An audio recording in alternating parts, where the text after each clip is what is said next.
Eto mga idol, naglabas na naman ang Yamaha ng MIUI 125S at saka Mio Gear S.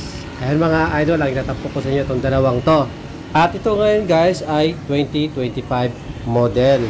At syempre hindi lang yan guys ang itatapok ko sa inyo. Aalamin po natin kung ano pagkakaiba ng dalawang ito. Kasi parehas silang Yamaha, tapos parehas Mio. Itong isa guys ay Mio Gear, tapos itong isa naman ay MIUI. So parehas naman silang 125. So mga idol, i-update ko din kayo kung magkano ang updated price ng Yamaha Mio Gear S at saka ng Yamaha Mio 125i. So ito na mga idol. Ayan ang kanyang tapok, stop and start system 2. Ayan mga idol, nakalagay stop and start system 2. Yan ang tapok ng MIUI 125S. At ito na guys, alamin na po natin ang kanilang pagkakaiba. At least magkatabi na sila guys eh. So madali nating malalaman kung ano yung pagkakaiba ng dalawa. So ito guys, unahin natin to. Ayan ang kanyang unahan. So sa kanyang pedal guys. So ayan guys, yung isa ay medyo plain lang. Ito isa guys ay laging may pa-V-shape. So nakita nyo guys, pa-V-shape yan. Tapos ito guys, ang kanyang Yamaha stop ay nandito. At ito ng isa naman guys ay wala. So dito naman guys, ang kanyang nakalagay yung Mio. So dito naman ay gear. So yan ang pagkakaiba ng dalawa. So at ito guys ay magkapatid Kaya lang medyo sila may pagkakaiba. So comparison tong ginagawa natin. So ito guys, medyo nakita nyo yung isa ay may pabilog. Itong isa guys ay pa V-shape palagi. Tapos ito dako tayo sa kanyang headlight mga idol. So ayan guys, ang kanyang headlight. Tapos dito naman ay isang buo lang na headlight sa taas. So ayan guys, ang kanyang headlight So wala siya. Ito, nandito sa baba ang kanyang left turn at saka right turn signal. So ayun guys, ang nasa baba. Hindi kagaya ng MIUI natin. Ito yung MIUI 125S natin ay nandito. Katabi mismo ng kanyang headlight, ang kanyang right and left signal. So ito guys, nandito sa kabilang side ang kanyang Yamaha, samantalang dito guys ay Yamaha mismong salita. Sa kabila guys ay symbol, dito guys sa kwan ay salita na mismo yung words na Yamaha. So dito guys, hinati rin pa V-shape din, at samantalang dito ay plain lang. So yan ang pagkakaiba ng dalawa mga idol. So ayan guys, parang binakbak to sa kabila ay dito V-shape palagi. Tapos ito guys, ang size naman ng gulong guys, makikita natin dito kung anong pagkakaiba nila. At ang kanyang size mga idol, kita nyo naman 80, 14. So ayan ang kanyang size. Mio Gear S to mga idol. Ayan, Mio Gear S. Tapos dito sa kabila, itong MIUI natin, silipin natin mga idol kasi medyo madilim dito. So dyan makikita natin yung sizes nito. Ayan guys, 70, 90, 14. So ayan ang kanyang size guys ng MIUI 125S.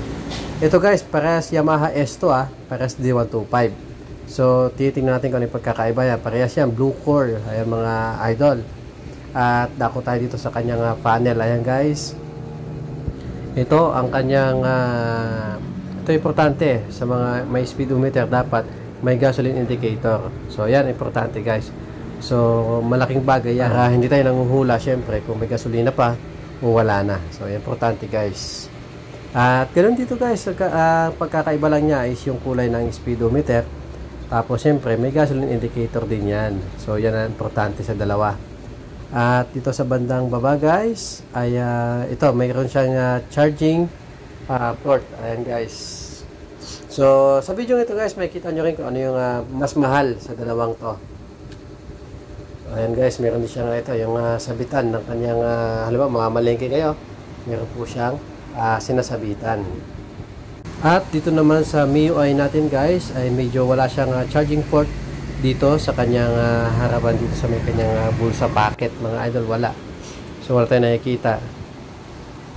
At syempre dito guys, meron din siyang, ayan yung kanyang sabitan. So dito natin malaman guys ang spec ng dalawa kung bakit mas mahal yung Mio Gear S sa MIUI. So ayan guys so makikita natin mamaya, may pagka-compare natin yan yung price nito.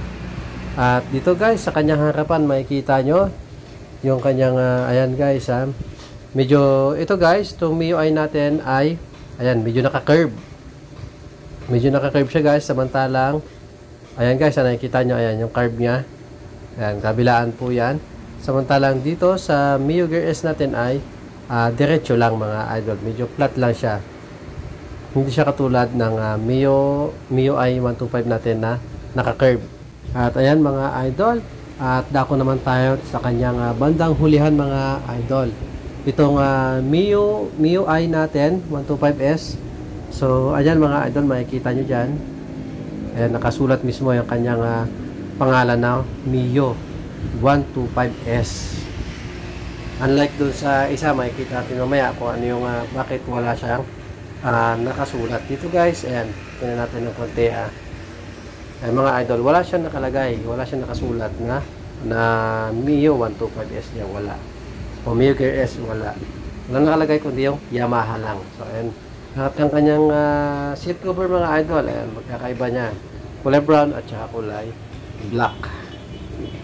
At pagdating naman dito mga idol, ito kaagad na makikita nyo, yan, V-shape kaagad yung kanyang bandang hulihan bago yung stop light na signal dito sa likod. Ayan, ito naman guys ay pabilog lang, ayan, pang plain lang siya na pabilog. Ganun din ang kanyang signal light na stop dito sa likuran mga idol. Tapos dako tayo dito sa kanyang size ng kanyang gulong mga idol. Importante ito kung anong pagkakaiba ng dalawa.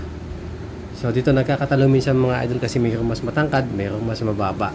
Ang kanyang size guys, ito 80, 90, 14. So yan ang kanyang size ng gulong ng MIUI natin. Dito naman sa Mio Gear S mga idol, hanapin natin.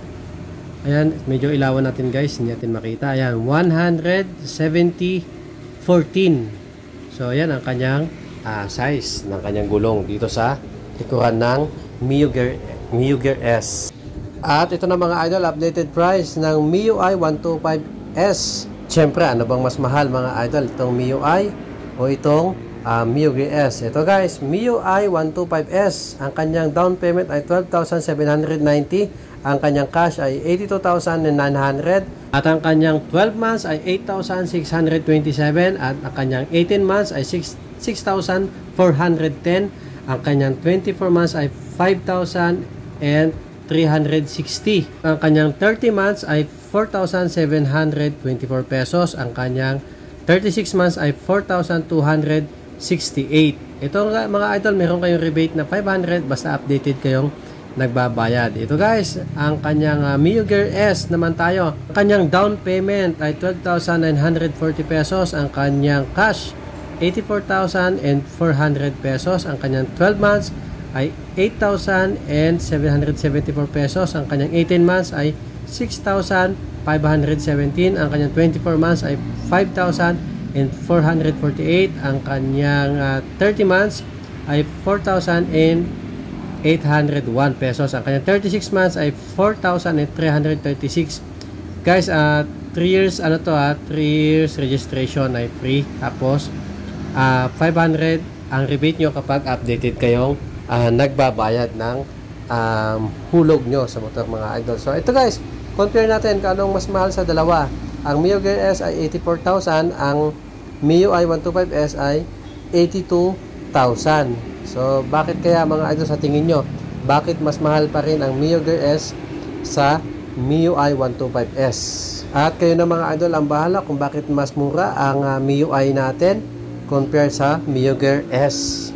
At syempre mga idol, dito po yan sa Brothers Motors Corporation. Dyan ang kanilang contact number and complete details ng kanilang address. Pwede po kayong tumawag sa kanila online mga idol sa inquiries kung gusto nyo pong kunin ang ating binidyo ngayon. At syempre guys, sa kanila ko yung kinuha to, ang ating Honda ADV 160. Medyo maputik nga lang mga idol sa dinaanan ko, kaya ganyan.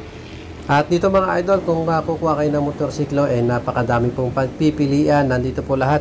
At siya nga pala mga idol, na-video ko na po ito, itong Yamaha na 2025 model mga idol. Yung kamukha ng X-Max. So ito na siya mga guys. 2025 model din to, bagong dating to guys na na-video ko. Back read na lang kayo sa aking, scroll down nyo na lang yung aking mga video. So napakadami dito mga idol, bagong dating.